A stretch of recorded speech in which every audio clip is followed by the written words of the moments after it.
Common man ఎటువంటి documents అనేది చూసుకోవాలి మనం ఫామ్ ల్యాండ్స్ కొనాలనుకుంటే అండ్ అలాగే ఓపెన్ ప్లాట్స్ కొనాలి. రేరా కానీ ఎన్డీటీసీపీ చేయటం వీళ్ళు ఏం చేశారంటే డిటిసిపి అంటే ఏంటి, రేరా అంటే ఏంటి, హెచ్ఎండిఏ అంటే ఏంటి? ఇది చాలా important initiation by both central government and state government. ఎందుకంటే యూజువల్ గా బయర్స్ మోసం చేస్తారంటారు. రెండు రేరాలు ఉండాలి. అంటే కంపెనీకి ఒక రేరా 5 years వరకు పనిచేస్తుంది. ఓకే, ప్రాజెక్ట్ వైజ్ ఇంకొక రేరా ఉండాలి. Don't get confused. Company RERA and project RERA.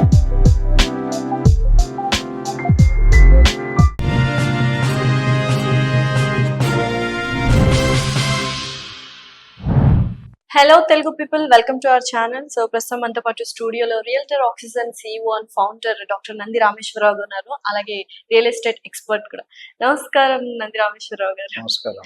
So మీరన్నట్టు మేనేజింగ్ డైరెక్టర్ ను బిల్డర్ ను మీట్ అవ్వాలి కంపల్సరీ అని చెప్తున్నారు.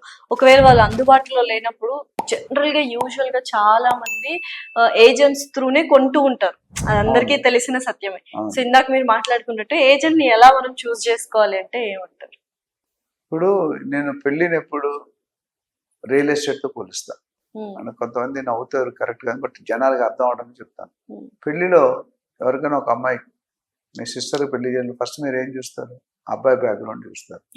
ఫస్ట్ మాట్లాడితే అబ్బాయి బ్యాక్గ్రౌండ్ అటు 7 తరాలు, ఇటు 7 తరాలు ఫ్యామిలీ బ్యాక్గ్రౌండ్ చెక్ చేస్తాం. 7 తరాల్లో 2 తరాలు బాగాలేదు అనుకోండి, ఎవరు మర్డరింగ్ లేదు ఇంకేదో నక్సలైట్ అంటే మీరు ఇస్తారా? ఇవ్వరు కదా. Very clear. ఇక్కడ కూడా చెక్ చేయాలి ఎంత చెప్పినట్టు. రెండోది ఏజెంట్కి వచ్చేసరికి రియల్ ఎస్టేట్లో ఏం మాట్లాడతాం అంటే బేస్ ప్రైస్ మాట్లాడతాం. ఫ్లాట్ ఒక బేస్ ప్రైస్, అదే విల్లా. పెళ్లిలో ఏం మాట్లాడతాం అంటే కట్నం మాట్లాడతాం. ఇక్కడికి వచ్చేసరికి శారీ మాట్లాడతాం పెళ్లి గురించి. అక్కడికి వెళ్ళేసరికి ఎమ్యూనిటీస్ మాట్లాడతాం. ఇక్కడ వచ్చేసరికి వెహికల్ ఇస్తారా లేదని మాట్లాడతాం అమ్మాయి. అక్కడ కార్ పార్కింగ్ ఎంత, ఇట్లా చెప్పుకుంటూ పోతే ప్రతి టర్మ్ కూడా always equate between marriage and real estate. ఏజెంట్కి వచ్చేసరికి మీరు అడగాల్సింది ఎన్ని రోజులు మార్కెట్ లో ఉన్నాడు, ఈ సెగ్మెంట్ లో ఎన్ని రోజులు ఉన్నాడు. ఇప్పుడు ఉప్పల్లో ప్లాట్ చేసేవాడు, ప్లాట్లు అమ్మేవాడు తెల్లాపూర్లో వెళ్ళాలి అమ్మంటే కనీసం ఈ కెనాట్ సార్. ఇప్పుడు మిమ్మల్ని వెళ్ళి ఆపరేషన్ చేయమంటే ఏమవుతారు పేషెంట్? మేమకే ఆపరేషన్ ఛాన్స్ వచ్చింది పేషెంట్, మీరు చేశారు అనుకోండి తెగించి, ఆ పేషెంట్ ఖచ్చితంగా వెళ్ళిపోతాడు. ఆపరేషన్ సక్సెస్, పేషెంట్ డైడ్ అది. సో నేను ఇక్కడ కూడా రియల్ ఎస్టేట్ ఏజెంట్ ఏం చెప్తానంటే, మీరు when you go please check his credentials and ఖాతా ఉందా.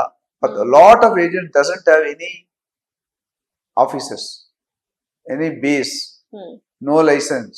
వేరే లైసెన్స్ కంపల్సరీ చెక్ చేసుకోండి. సో అతా పతా, వెబ్సైట్, ఆఫీస్ అడ్రస్ చెక్ చేసుకోవాలి. తర్వాత ఆయన డీల్ చేసిన కస్టమర్స్ కానీ ఓనర్స్ కానీ రెఫరెన్స్ అడగండి.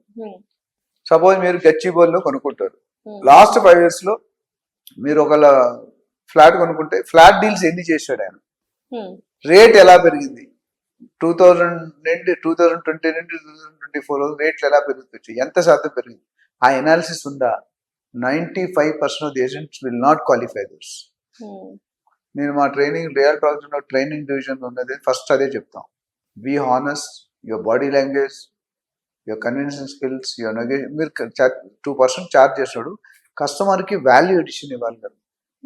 Why should we appoint you అంటే యూ షుడ్ టెల్ నా సర్వీస్లు ఇవి. అది చూసుకుంటే ఈ నేను చెప్పిన పారామీటర్ చూసుకుంటే మీకు 95% వరకు యూ విల్ బి సేఫ్. ఇవన్నీ చేసాం ఒకసారి 2 సార్లు, అది మీ అదృష్టం దురదృష్టం మాత్రం నేనేం చేయలేదు. ఇవి చేసుకుంటే మీకే క్లారిటీ. ఇప్పుడు and talk to 3 or 4 agents. Don't talk to one guy and appoint. When you compromise, you're out of the box. Correct. You're out of the game. So ఇద్దరు ముగ్గురుతో ఏజెంట్స్ తో చేసుకుని ముగ్గురులో క్వాలిఫై చేసుకోండి. You select 1 out of them. ఇప్పుడు పెళ్లి సంబంధం కూడా అంతే కదా. ఒక వెహికల్ కొన్నాడు కూడా ఒక కంపెనీ చూడండి, 4 కంపెనీస్ చూస్తాం కదా. వీసీ, మారుతి వీసీ, టొయోటా వీసీ, BMW, బడ్జెట్ బట్టి. ఇక్కడ కూడా 3 మాట్లాడితే ఆ ముగ్గురులో summary take a weighted average అంటాం. ఓ 10 పారామీటర్ వీడికి 10 మన టీచర్లు ఎలా, మన స్టూడెంట్ ఎలా ఇంటర్వ్యూ చేసినట్టు ఎలా చేస్తాం, బాడీ లాంగ్వేజ్ ఎట్లా ఉంది, కమ్యూనికేషన్ స్కిల్ ఎట్లా ఉంది, అపియరెన్స్ చేస్తాం కదా. ఒకదాన్ని మార్క్ చేస్తాం. ఆ 3 ఏజెంట్ వెయిట్ ఉన్న వాళ్ళలో బెస్ట్ తీసుకోండి. ఒకవేళ మీరు అది కూడా ఇబ్బంది పడుతుంది, 4 వాళ్ళు అప్రోచ్ అయితే రెడీమేడ్ ఉంటుంది. సో రియల్ టాక్స్ ఉన్న కంపెనీలో ఫస్ట్ వెళ్దాం, don't work for your commission. మీరు అదేంటి సార్ మరి agent commission? You work for commission provided the commission should be a byproduct of your service. A byproduct. అంటే మీరు కమిషన్ కోసమే పనిచేసి నాకు 2-3 లక్షలు వస్తుంది ఆ కస్టమర్ని మోసం చేయకండి. Try to understand, a good agent will try to understand the customers requirements. ప్రతి కస్టమర్కి ఒక పెయిన్ ప్రాబ్లంతో వస్తాడు, నాకు ఫండ్స్ లేవు, లీగల్ గా తెలియదు, ఏరియా ఎలా సెలెక్ట్ చేయాలో తెలియదు. దీంతో వచ్చిన ఆ ప్రాబ్లమ్ మీరు సొల్యూషన్ ఇవ్వండి. ఇస్తే they will be very happy to pay this. నేను ఎన్నో చేసిన డీల్లో రిజిస్ట్రేషన్ ఆఫీస్కి వెళ్ళక ముందు నా డీటెయిల్ నా బ్రోకరేజ్ చెక్ ఫస్ట్ ఇచ్చేస్తాను. That is the confidence I built in the customer. And people are trained with me, they will have the same qualities. 80% of మన అడిగారు మీ కాంపిటీషన్ ఎవరని. నా కాంపిటీషన్ నేనే. There cannot be any other one more doctor Nandi Rameshwaram. There can be similar people.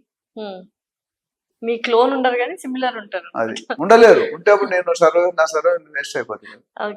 నా service అనేది నాకు for information నేను చేసిన 15,000 transaction 50% plus or minus are referral deals. అంటే మీరు ఒకసారి కొంటే మీరే మళ్ళీ నా దగ్గరికి వస్తారు. అంటే మీకు కావాలన్నా, మీ అమ్మగారు కావాలన్నా, మీ చెల్లెలు కావాలన్నా, please go to doctor Nandi Rameswaram, will give you good service. ఎందుకంటే మీకు ఆ సర్వీస్ లెవెల్ ఇచ్చాను కాబట్టి. And one satisfied customer will tell to only 10 people. Correct. One dissatisfied customer will tell to 100 people. అవునా కదా? డెఫినెట్లీ. దేర్ ఇట్స్ సో ఇలాంటివన్నీ చేసుకుంటే service. So ఇప్పుడు open plot and farm lands ఈ రెండు ఎక్కువగా ఏమంటారు బజ్ లో ఉన్నాయి అండ్ హాట్ కేక్స్ లో అమ్ముడుపోతున్నాయని రియల్ ఎస్టేట్ ఎక్స్పర్ట్స్ చెప్తున్నారు. సో మామూలుగా అంటే ఒక కామన్ మ్యాన్ ఎటువంటి డాక్యుమెంట్స్ అనేది చూసుకోవాలి మనం ఫార్మ్ ల్యాండ్స్ కొనాలనుకుంటే అండ్ అలాగే ఓపెన్ ప్లాట్స్ కొనాలి? 80% ఆఫ్ ది డాక్యుమెంట్స్ సేమ్ ఉంటాయండి. సో జనరల్ గా నేను ఫార్మ్ ల్యాండ్ ప్లాట్ లేదా విల్లా ఫ్లాట్ అని కాదు, మినిమం డాక్యుమెంట్ కొద్దిగా మారుతాయి, రీసేల్ కాబట్టి కొద్దిగా మారుతాయి. ముఖ్యంగా నేను చెప్పినట్టు బిల్డర్ ప్రొఫైల్ చూసుకోవాలి. అది డాక్యుమెంట్ రాదు, but still I'm adding that's important. Second వచ్చేసరికి లింక్ డాక్యుమెంట్స్. చాలా మంది లింక్ డాక్యుమెంట్స్ అంటే ఏంటది, దీని మీద టెర్మినాలజీ మీద ఒకసారి చేసాం, మనం కూడా చేయొచ్చు. అది లింక్ డాక్యుమెంట్ అంటే ఇప్పుడు సపోజ్ మీ ముత్తాత ఉన్నారు, మీ ముత్తాత నుండి మీ తాతగారు వచ్చారు, తాతగారి నుండి నాన్నగారు వచ్చారు, నాన్నగారి నుండి మీరు వచ్చారు, మీరంటే మీరు. So there is link between starting family origin. అంటే ఇక్కడ కూడా ప్రాపర్టీ 1950లో స్టార్ట్ అయింది అనుకోండి లేఅవుట్. గత 70 సంవత్సరాలు 74 సంవత్సరాల్లో ఎన్ని ట్రాన్సాక్షన్స్ అయినాయి, ఎన్ని చేతులు మారాయి, అది లింక్ డాక్యుమెంట్.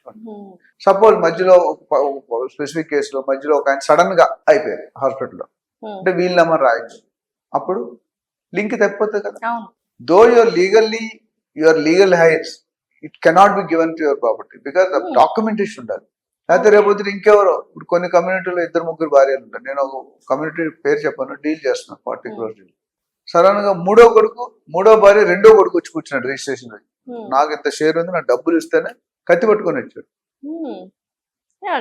మూడో భార్య రెండో కొడుకు. మరి అప్పుడు పరిస్థితి ఆ బయర్స్ పారిపోయారు లేచి కత్తిలు చూసి, నాకు ఈ డీల్ వద్దు, మీరు వద్దు, ప్రాపర్టీ వద్దు. సో అలాంటి అవకాశాలు జరిగే అవకాశం. సో అందుకని డాక్యుమెంటేషన్ క్లియర్ ఉంటే మీకు ఒక రైట్ ఉంటుంది. అంతమంది ఏంటంటే ఇనామ్ అని ఒక కాన్సెప్ట్ ఉంది. అంటే నేను ఎవరికైనా ఇస్తే వాళ్ళకి ఇచ్చేస్తా ల్యాండ్, ఏం డాక్యుమెంట్ ఉంటుంది, అది గవర్నమెంట్ కూడా వ్యాలిడ్. సో అలాంటివి కొన్ని ఇష్యూ ఉంటాయి. సో ఆ డాక్యుమెంట్ తర్వాత లీగల్ ఒపీనియన్. లీగల్ ఒపీనియన్ అంటే ఈ ప్రాపర్టీ, ఇప్పుడు లీగల్ ఒపీనియన్ మీరు నేను చేయకూడదు. Even realtor cannot do, realtor should not do. That's not the responsibility of an agent. Agent responsibility facilitating services, identification of location, property, site visit, deal అంతవరకే. Loan ఇచ్చే బాధ్యత అయింది కాదు, లీగల్ గా సర్టిఫై చేసే ఎవరైనా సర్టిఫై చేస్తే మీరే తప్పు చేస్తున్నారు. ఎందుకంటే ఆ రోల్ లేదు, కానీ ఏజెంట్ కెన్ ఫెసిలిటేట్. బట్ మీరు అన్నట్టు లింక్ డాక్యుమెంట్స్ కొత్త వెంచర్స్ చేస్తున్నాము అంటారు కదా, కొత్త వెంచర్స్ కన్నా మీరు మళ్ళీ ఒకసారి సరి చూసుకోండి. ఫోన్ చేసి అంటాం కదా, ఈ నెంబర్ మీరు డైల్ చేసిన నెంబర్ తప్పు, సరి చూసుకోండి. అట్లా మీరు ఎల్పి ఉండదు, టిఎల్పి అని ఉంటుంది. Okay, TLP temporary layout permit. Usual గా ఎల్పి నెంబర్ ఎప్పుడు మొదట్లో రాదు. మీరు అడ్వర్టైజ్మెంట్ ఎక్కువగా చూడరు, ఉంటాయి కొన్ని నాటు ఉండవని, బట్ జనరల్ గా ఎక్కువగా చూసేది టిఎల్పి. ఏంటి అసలు దాని full form? Temporary layout permit number. అంటే ఇంత ముందు బిల్డర్ కి పర్మిషన్ ఇచ్చేటప్పుడు ఒకసారి ఇచ్చేవారు, ఒక డిజైన్ బ్లూ ప్రింట్ అనే పెద్ద షీట్లు వస్తాయి. ఆ బ్లూ ప్రింట్ లో సార్ ఇక్కడ పార్క్ కడతాను, ఇక్కడ ఫ్లాట్ కడతాను, అక్కడ ప్లాట్ ఇస్తారు. దాని అమెండర్స్ చేసి ఇచ్చేసేవారు. కానీ తర్వాత బిల్డర్స్ ఏం చేస్తారంటే పూర్వకాలం ఇలాగ అప్రూవల్ తీసుకుని ఇలా కట్టేవారు. అంటే అప్రూవల్ దీనికే కడతాం, కట్టడం వల్ల పైన కింద అడ్డు లేదు కదా, కిందనైతే అడ్డు పైన ఉంటుంది. అప్పుడు బిల్డర్స్ ఏం చేశారంటే రేరా కానీ డిటిసిపి చేయడం వీళ్ళు ఏం చేశారంటే permission to build, permission to operate. అప్పుడు ఏమైంది, ఆ మొదటిసారి పర్మిషన్ 10% మార్టిగేజ్ చేస్తారు. సపోజ్ మీరు 1000 ప్లాట్లు కడుతున్నారు, 100 ప్లాట్లు గవర్నమెంట్కి రాసేసారు డిటిసిపికి. Hmm. మళ్ళీ ప్రాజెక్ట్ అయిపోయి అప్పుడు టీఎల్పి ఇస్తారు మొదట్లో ఇచ్చినప్పుడు. ఓకే. అది అయిపోయిన తర్వాత మీరు ప్రాజెక్ట్ కంప్లీట్ చేస్తే మళ్ళీ వచ్చి చెక్ చేస్తారు నువ్వు చెప్పిన అన్ని చేసావా లేదా. 5-10% deviation okay, but you cannot deviate like this. ఒకవేళ డివియేషన్ చేస్తే మీకు ఎల్పి ఇవ్వరు, ఓసీ ఇవ్వరు, ఆక్యుపేషన్ సర్టిఫికేట్. సో అంత మార్ట్గేజ్ ఇచ్చిన కబ్జా చేయాలి అంటే the government will take over. అదే బిల్డింగ్ అయితే ఎరగొడతారు. Suppose ground floor first floor ఇస్తారు మార్ట్గేజ్, పైన మేము 30 ఫ్లోర్ కింద ఎరగొడితే మేము తిరిగిపోతాం. అందుకనే అప్పుడు అవన్నీ ఒకటే ఎల్పి ఇస్తారు. ఓకే. అప్రూవల్స్ అనేవి వెరీ ఇంపార్టెంట్ అన్నారు. అవును. HMDA approval, RERA approval, DTCP approval, ఇవన్నీ మనం చూస్తున్నాం. అంటే రెగ్యులర్ టెర్మినాలజీ మనం యూజ్ చేస్తున్నాం. అసలు ఏంటి డిటిసిపి అంటే ఏంటి, రేరా అంటే ఏంటి, హెచ్ఎండిఏ అంటే ఏంటి? యూజువల్ గా రియల్ ఎస్టేట్ తెలియని వాళ్ళు చాలా మంది డౌట్స్ అరైజ్ అవుతూ ఉంటాయి. సో అదొకటి క్లారిటీగా అది చెప్పండి. కూడా డాక్యుమెంట్స్ లో పట్టిందా మధ్యలో ఆపేసాం. లీగల్ ఒపీనియన్ తర్వాత ఈ government permissions, RERA permission, bank reputation, ఇవన్నీ కూడా చూసుకోవాల్సిన అవసరం ఉంది. డిటిసిపి అంటే ఇప్పుడు ఒక ఏరియా ఉందనుకోండి, జనరల్ గా 4 భాగాలుగా విభజిస్తారు. మనం కూర్చున్న ఏరియా లేదా నేను ఉండే ఏరియా బంజారా జిహెచ్ఎంసి అంటే గ్రేటర్ హైదరాబాద్ మున్సిపల్ కార్పొరేషన్, ఒక 20-25 కిలోమీటర్స్ అప్ టు అక్కడ నుండి అప్ టు ఓవరాల్ 50 కిలోమీటర్స్ వరకు 40 కిలోమీటర్ వరకు హెచ్ఎండిఏ అంటే Hyderabad metropolitan development authority. Okay. అక్కడ నుండి ఇప్పుడు ఓఆర్ఆర్ నుండి RRR వరకు మోస్ట్ ఆఫ్ ది ఏరియాస్ కాబట్టి DTCP, directorate of town and country planning. After RRR it's called GP, gram panchayat layout. కానీ స్లోగా జీపీ అనేది లేచిపోతుంది. More they are going to remove it. ఇప్పుడు ఆల్మోస్ట్ 90% రిమూవ్ అయిపోయింది. సో ఈ 4 రేట్ తేడా ఏంటంటే జిహెచ్ఎంసీలో 4 లక్షలు 3 లక్షలు ఉంది కదా మెయిన్ ఏరియాస్ లో, అయితే 2 లక్షలు. హెచ్ఎండి వెళ్ళేసరికి జనరల్ గా 25-30 వేలు నుండి 50,000, 60,000, 75,000 ఉంటుంది లక్షలో. డిటిసిపి వచ్చేసరికి జనరల్ గా బిట్వీన్ 10,000 to 30-40 దాకా కూడా ఉంది. జీపీ వెళ్ళేసరికి 5,000, 10,000 ఉంటుంది, 2,000 కూడా ఉంటుంది. So this is the difference between all this four. మీరు నెక్స్ట్ ఏం అడిగారంటే రేరా అడిగారు. What is RERA? Real estate regulatory authority act. ఇది చాలా important concept, important initiation by both central government and state government. ఎందుకంటే ఇది more buyer focus, buyer oriented. అంటే ఇందాక మనం మాట్లాడుకున్నప్పుడు బయ్యర్స్ ఎక్కువ చీట్ అవ్వబడుతున్నారు. ఎవరితో? బిల్డర్స్ తో కానీ ఏజెంట్స్ తో కానీ. ఇక్కడ అమెరికాలో ఏజెంట్స్ అనేది డిఫరెంట్ ఉంటారు. ఇండియాలో నేను చెప్పినట్టు మీకు లాస్ట్ టైం చెప్పాను, ఏజెంట్స్ లో చేరారంటే ఎందుకు పనికిరానాడు ఏజెంట్ గా చేస్తాడు అని ఒక రాంగ్ నోషన్. దేనికి పనికిరానాడు, విచ్ ఇస్ అండ్ ఆ వర్డ్ కూడా చాలా బ్రోకర్ అనే వర్డ్ కూడా third rated, derated term, degraded term. అందుకని ఎవరు కూడా ఇంట్లో కూడా నేను బ్రోకర్ గా పనిచేసి వైఫ్ కూడా చెప్పుకోడు. రోజు ఉద్యోగానికి వెళ్తాడు, జీతం 2 నెలల తర్వాత జీతం అది ఏమైందంటే అప్పుడు చెప్తాడు. సో ఇక్కడికి వచ్చేసరికి వేరాలు ఏమంటే 3 యాంగిల్లో డిఫైన్ చేశారు. చాలా ఉన్నాయి, బట్ కొన్ని చెప్తాం మనం. ఇంకెవరికైనా డీటెయిల్ గా కావాలంటే మన నెంబర్ తీసుకోవాలి. So first coming to builder. ఒక బిల్డర్ ఏం చేయాలి, ఏం చేయకూడదు అనేది రేరా క్లియర్ గా specify. And RERA is over and above. వీళ్ళకున్న పవర్స్ మిగతా వాళ్ళు ఎవరికి ఉండవు. మీరు పోలీస్ ఫోర్స్ లో తీసుకుంటే సిఐఎస్ఎఫ్ అని ఉంటుంది, సెంట్రల్ ఇండస్ట్రియల్ సెక్యూరిటీ ఫోర్స్ ఉంటుంది. వాళ్ళకున్న మీరు ఎయిర్పోర్ట్కి వెళ్ళి నాకు ఎమ్మెల్యే తెలిసినట్టు ఫస్ట్ వెనకాల కూర్చోట్లు ఆన్ వేస్తాడు. అంతే కదా, మీరు వాళ్ళ ఎమ్మెల్యేలకి ఎంపీలకి భయపడతారు, లోకల్ లీడర్స్ భయపడతారు. సో అంత పవర్ ఉంటుంది రేరా కూడా. RERA can put you penalty of 10% of the project cost the builder has done a mistake, or they can put you behind the bars. They have that much power provided the చేసిన fault prove అయితే independent body అంటారు. Independent body. So కానీ దురదృష్టం ఏంటంటే మన ఆంధ్ర తెలంగాణలో రేరా అనుకున్నంత ఉత్సాహంగా పని చేయట్లేదు. ఇప్పుడు పని చేయడం స్టార్ట్ చేస్తున్నారు. అన్లైక్ ఢిల్లీ, బాంబేలో బాగా చేస్తున్నారు. రేరా ఫస్ట్ కండిషన్ అంటే ఒక 500 స్క్వేర్ మీటర్స్ ల్యాండ్ లోపున్న ఒక 8 యూనిట్స్, 8 ఫ్లాట్స్ కానీ 8 విల్లాస్ కానీ పైకి కడితే రేరా అప్రూవల్ కంపల్సరీ. అది ఫస్ట్ కండిషన్. రెండోది, ఇంతకుముందు బిల్డర్స్ ఏం చేసేవారంటే డబ్బులు కలెక్ట్ చేసుకుని సొంత ఆస్తులు బిల్డ్ చేసుకున్నారు, పబ్లిక్ డబ్బు తీసుకొని, లేదా వేరే ప్రాజెక్ట్ కొనుక్కున్నారు. ఆ వేరే ఏమైంది, ప్రాజెక్ట్ ఏలో 100 కోట్లు ఖర్చు పెట్టి 20 కోట్లు ఇక్కడ పెట్టి 80 కోట్లు ఇంకో ప్రాజెక్ట్ బిలో మళ్ళీ ప్రాజెక్ట్స్ ఏ ప్రాజెక్ట్ కంప్లీట్ చేసేవారు. ఇప్పుడు ఏమన్నారంటే గవర్నమెంట్ రేరా వాళ్ళు, యూ కెనాట్ డూ దట్. 100 రూపాయలు కలెక్ట్ చేస్తే 70 రూపాయలు లెక్క మాకు చెప్పి ఖర్చు పెట్టాలి, చెప్పకుండా ఖర్చు పెడితే జరిమానా వేస్తుంది. అంటే ఎస్క్రో అకౌంట్ అంటారు, జాయింట్ అకౌంట్. ఆల్ ది 30 రూపాయలు మీకు లాభం కింద ఇచ్చేసారు, గుడ్ సైన్. సో మీరు శాలరీస్ ఇచ్చారా, రా మెటీరియల్ చేశారా, వాట్ ఎవర్, మీరు టిఫిన్ ఖర్చు పెట్టారా, తిండి ఖర్చు పెట్టారా, వెల్ఫేరా, యూనిఫామ్, శాలరీ అన్ని ఆ లెక్కలు ముందు చెప్పి వాళ్ళు ఓకే అయిన తర్వాత ఇష్యూ చేస్తారు. అలా జరగని విడలా వీళ్ళ మీద క్యాష్ చేయబడదు. నెంబర్ 1. నెంబర్ 2, మీరు చాలాసార్లు నేను 2 సంవత్సరాలు ఇస్తా, 3 సంవత్సరాలు డెలివరీ చేస్తానని చెప్తారు.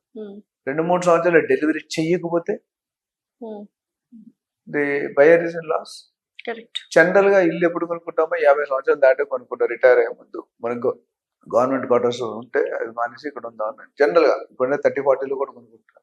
మనం 30 years బ్యాక్ అయితే జిఎంఓ ఎప్పుడైతే 60 సంవత్సరాలు అంటే 55-56. సో అప్పుడు ఏమవుతుంది, వీళ్ళు 3 సంవత్సరాల ముందు కొనుక్కుని 3 సంవత్సరాలు స్టాఫ్ క్వార్టర్స్ ఖాళీ చేసి ఇక్కడ రెంట్ కట్టుకోవాలి, ఈఎంఐ కట్టుకోవాలి. అప్పుడు రేరా ఏమన్నది, అలాంటి ఒక 3 నెలల కంటే ఎక్కువ వేరియేషన్ ఉంటే you to pay the penalty or interest. Rent అయినా కట్టాలి, ఇంట్రెస్ట్ అయినా కట్టాలి, డిలే అయిన పీరియడ్. అది సెకండ్ కండిషన్. అంటే you are protecting the buyer more. మూడోది, బ్రోచర్లు ఇస్తారు మనకి చూసుకుంటే. మీరు ఎప్పుడైనా రియల్ ఎస్టేట్ బ్రోచర్ చూసారా? చూసాను. లాస్ట్ పేజ్ లో లాస్ట్ సైడ్ రైట్ కార్నర్ ఒక చిన్న లైన్ ఉంటుంది చూడండి. This brochure is a conceptual design, you can change without anybody's పని. అది ఎవ్వరు చూడరు, మీరు చూడండి. అది ఒక స్ట్రాటజీ తప్ప అందరు గవర్నమెంట్ ఆల్సో నోస్ దట్. ఇప్పుడు మీరు దీనికి సింపుల్ ఎగ్జాంపుల్, మీరు బయట రోడ్ మీద హోర్డింగ్స్ చూస్తారు కదా, 50% డిస్కౌంట్ అని ఉంటుంది, చూసారా? సో మెనీ బ్రదర్స్ పేర్లు అనేసి చాలా మంది. కానీ సపోజ్ ఒక రోజు మీ హస్బెండ్ మిమ్మల్ని చీర కొందని బర్త్డే తీసుకెళ్తారు, అంటే ఎలాగనే 50% డిస్కౌంట్ చేసి ₹1,00,000 ఉంటుంది చీర. అసలు మన సౌత్ ఇండియాలో మన వాళ్ళు మనకున్న ఎర్నింగ్ లెవెల్ బట్టి 50,000 పెట్టి చీర కొనిచ్చేవాళ్ళు ఎంతమంది అంటే మీకు నాకు తెలుసు. Literally it's not work. ఇట్లా అంబానీ అండ్ టాటాస్. అప్పుడు ఆ హస్బెండ్ తాలూకా పరిస్థితి ఏంటంటే, మిమ్మల్ని గెలికి తీసుకెళ్ళండి, నేను తీసుకెళ్తారా అని బాధ. ఇంటికి వెళ్తే మనం చీర కొనుక్కోండి, ఇంటికి వెళ్తే మీకు ఏమన్నా, మీకు క్లారిటీ ఉంది, నాకు క్లారిటీ. సో ఆఫర్స్ అనేవి అలాగా. సో కానీ అప్పుడు ఏమంటారు తెలుసా, నేను పైన అప్ టు పెట్టాను, చిన్నది మీరు చూసుకోలేదు అంటాడు. అప్ టు 50% అన్నాడు. 50% అనలే. అది ఎందుకు చెప్పండి, ఎగ్జాక్ట్లీ రియల్ ఎస్టేట్ వచ్చాడు. This design is conceptual, floor plan can be change, elevation can be change without your knowledge. మనం డైరెక్ట్ గా పిక్చర్స్ చూస్తాము, ఓహో ఇలా వస్తుంది ఇలా వస్తుందని చూస్తాము, ఓకే మనకి అంటే 90% చేయండి. I'm talking about the remaining 10-20%. Definitely. So అది పాయింట్. అలాంటి కేసుల్లో మన సేల్ అగ్రిమెంట్ లో ఏమి ఇస్తామో ఆ సేల్ అగ్రిమెంట్ లో చదువుకొని సంతకం పెట్టు. గుడ్డిగా ఇల్లు కొనే సంతోషం, నేను నా ఇల్లు, నా ప్రాపర్టీ, నా డాక్యుమెంట్ చదివి సంతకం పెట్టాను. సో అందులో ఏం రాస్తారు చూసుకోవాలి. ఫైనల్ ఇచ్చాడు, అవి ఎన్ని ఇస్తున్నాడా లేదా అని చెక్ చేసుకోవాలి. ఇవ్వకపోతే కూడా we can file A case to RERA against the builder. ఇది ముఖ్యంగా 3-4 కేసులు బిల్డర్ తరపులో. సో అది చూసుకున్న తర్వాత నెక్స్ట్ కమింగ్ టు బయ్యర్. మన చట్టాలు అంత ముందు బిల్డర్ తప్పు చేస్తే ఏం చేయాలన్నది, బయ్యర్ తప్పు చేస్తే ఏం చేయాలన్నది ఎక్కడ లా చూసారా? బిల్డర్ తప్పు చేస్తే ఏం చేయాలని. యూజువల్ గా బయ్యర్స్ మోసం చేస్తారంటారు. అదే వస్తుంది, అంతే మీలాంటి వాళ్ళు ఉండాలి కాబట్టి మాలాంటి వాళ్ళు ఉండాల్సి వస్తుంది. ఎందుకంటే డబ్బులు ఇచ్చేసి ఉంటాం కదా, ఒకటి ప్రాపర్టీ కావాలి. మీరు ఒక ప్రాపర్టీని బ్లాక్ చేశారు 2 సంవత్సరాలు, 1 year తర్వాత మీ ఆ పర్సనల్ ఫ్యామిలీ అంటే ఉద్యోగం పోయింది, బిజినెస్ లో లాస్ అయ్యాడు, ఈఎంఐలు కట్టలేదు కదా, అమౌంట్ అయితే బ్లాక్ చేసి ఉంటారు కదా వాళ్ళకి. బ్లాక్ చేసి ఆగడు కదా, కన్స్ట్రక్షన్ చేసిన తర్వాత మీరు డబ్బులు ఇవ్వదు ఎందుకు అనుకుంటాడమ్మా? సో దట్ అంటే కావాలని చేయరు, default. Suppose 1 year up down rule కంటే మీ ఫ్లాట్ రేట్ అయితే తీసుకోవట్లేదు, అప్పుడు బిల్డర్ పరిస్థితి ఏంటి? రీజన్ సూప్ కదా. Builder can file a case against the buyer to RERA. ఇది చాలా మందికి అట్లా చాలా ఉన్నాయి. సో ఇక్కడ 3వ పాయింట్ ఏజెంట్స్. మరి ఏజెంట్స్ చీట్ చేస్తున్నారు, ఏజెంట్ తప్పులు చేస్తున్నారు, ఏజెంట్ మోసాలు చేస్తున్నారు. ఎప్పుడైనా లంచం తీసుకునేవాడు తప్పు కాదు, లంచం ఇచ్చేవాడు తప్పు. బిల్డర్స్ మోసం చేస్తారు, మీరు అవకాశం ఇస్తే బిల్డర్స్ మోసం చేస్తారు. మీరు అవకాశం ఇవ్వకపోతే మీరు కరెక్ట్ గా మాలాంటి ప్రొఫెషనల్ పెట్టుకొని సర్వే చేసుకొని స్క్రూటినీ చేసుకొని లీగల్ ఒపీనియన్ తీసుకొని ఈజీ తింటే టికెట్ లేని ప్రయాణం ఇక్కట్లా ఉంటుంది. ఓకే, సో మొత్తానికి ఈ 3 points అనేది మనం క్షుణ్ణంగా చూడాలి. అంటే ఇక్కడ రేరా ఏజెంట్ కూడా ఇంకో పాయింట్ ఇందాక మిస్ చేసాం, బిల్డర్స్ కి రేరా లైసెన్స్ కంపల్సరీ ఉండాలి. అపార్ట్ ఫ్రమ్ జిహెచ్ఎంసీ అవి కాకుండా రేరా కూడా ఇక్కడ కన్ఫ్యూజన్ ఉంది. రెండు రేరాలు ఉండాలి. అంటే కంపెనీకి ఒక రేరా 5 years వరకు పనిచేస్తుంది. ఓకే. ప్రాజెక్ట్ వైజ్ ఇంకొక రేరా ఉండాలి. Don't get confuse company RERA and project RERA. So 2 రేరాస్ అనేవి కంపల్సరీ మనం అంటే చెక్అవుట్ చేసుకోవాలి. కంపెనీ బిల్డర్ రేరా అనేది కామన్ గా ఉంటది. Every project separate. సో 2 రేరాలు చెక్ చేసుకోవాలి. ఓకే. అట్లనే రేరా రియల్ ఎస్టేట్ ఏజెంట్ చూసుకుంటే లైసెన్స్ ఉంటుంది. అది Hmm. ఆ రేరా లైసెన్స్ ఉన్న వాళ్ళకి బెనిఫిట్ ఏంటంటే వాళ్ళు కూడా 2 రకాల 2-way కమ్యూనికేషన్. ఎట్లా అంటే ఇప్పుడు బ్రోకర్ దగ్గర మీరు సర్వీస్ తీసుకున్నారు, మీరు ఎక్కువ తెలివితేటలు పోయి ఆయన బ్రోకరేజ్ ఇవ్వరు, Hmm. ఉంటారు కొంతమంది. Hmm. అప్పుడు broker can file a case against provide he has the proof. Okay. So అదే ఆ లైసెన్స్. అదే విధంగా ఒకవేళ agent is cheating you can also file a case against the. Agency RERA licence there are some pre qualifying factors. Okay. ఇప్పుడు RERA agent మీద ఒక మామూలు agent మీద FIR కేసెస్ అక్యూజ్ లో ఉంటే ఎవరు. సో రేరా అనేది very important and very good thing actual గా, బట్ ఇక్కడ అంత ప్రాక్టీస్ అవ్వట్లేదు. ప్రాక్టీస్ అవ్వట్లేదు. But I think slowly it will improve. మనకి ఇప్పుడు లక్షల ప్రాజెక్ట్ ఉంటే 800-900 ప్రాజెక్ట్ మాత్రం లిస్ట్ అయినాయి. ఓకే. సో చూద్దాం. So much distance way to go. Okay. Thank you so much sir. Got immense knowledge about real estate. ఇంకా మరికొన్ని ఎపిసోడ్స్ చేద్దాం. Thank you so much.